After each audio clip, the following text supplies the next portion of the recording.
Hi, this is Jim. I went to Wakodahatchee Wetlands early this morning. I got the moonrise and a little pre-dawn sunrise kind of picture. And then we followed that with some black-necked whistling ducks and one duckling. They started with 14, I believe. They're down to their last duckling. Kind of sad, but that's life. That's life out here in the wetlands. Yeah.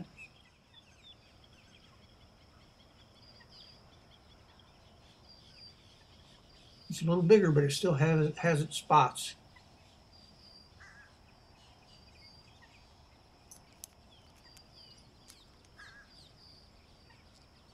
I left the ducks and walked around a while and came back about 35 minutes later, and I found just a duckling. I don't know where the parents were, but they weren't around.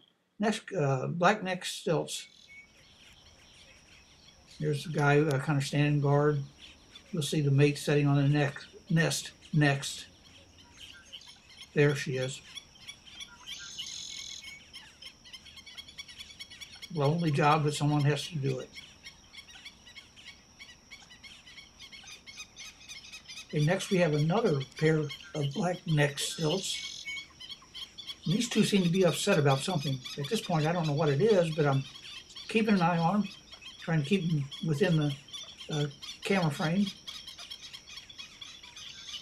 And then I see something out of the corner of my eye. Whoops, there it is. It's a raccoon. A raccoon probably looking for eggs for breakfast. Stilt eggs, to be specific. Scrambled, sunny side up. It's probably not too particular. They are not happy with his presence.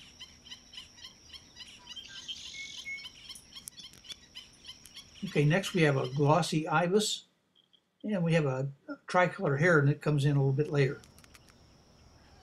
I find the Glossy Ibis to be a beautiful bird.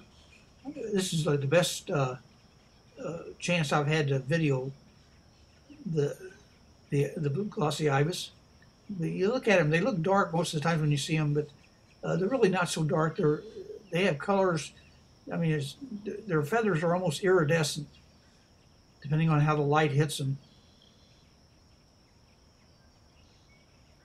Kind of a reddish, burgundy colored head and neck, and then going into darker colors, but with this iridescent greens and blues that show up.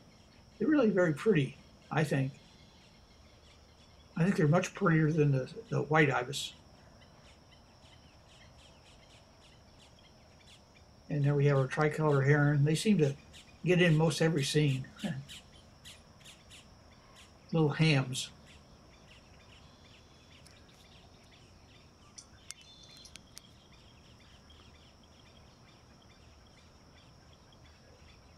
For a long time, I couldn't get a good shot of a glossy ibis, so I'm taking advantage of this.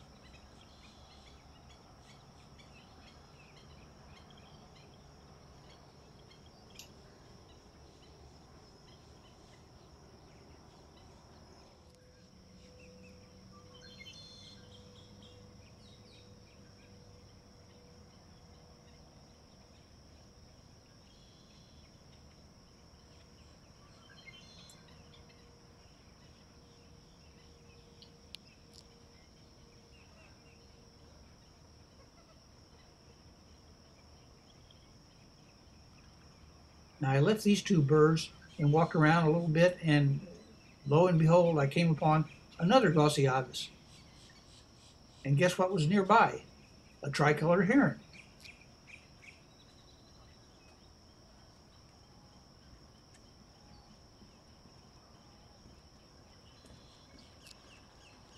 Here they come.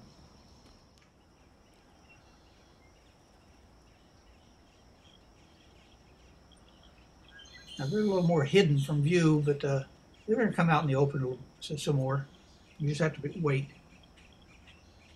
You notice to the left of them, there's a area where the reeds are kind of mashed down. You'll see it a little better in a moment. You see it a little bit there. But okay, there it is. There you can see it.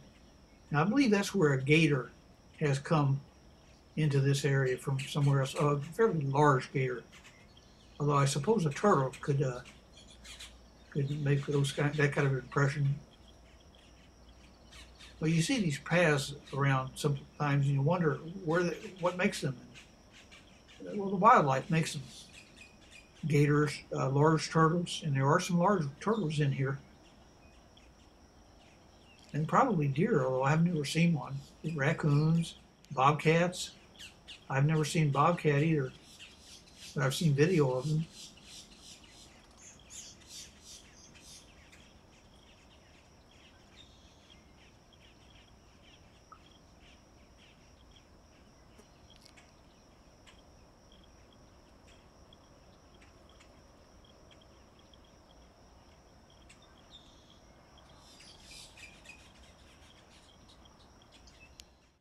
Okay, now we have a trio of tricolored herons. Now they didn't stay together very long. One left and right away the second one left, leaving just the one tricolored heron. You get a good look at him, but how long can you look at a tricolored heron? Yeah.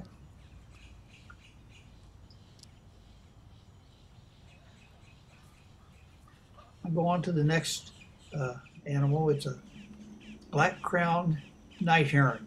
Probably a young one. He's not really very black, but it's a good shot of one.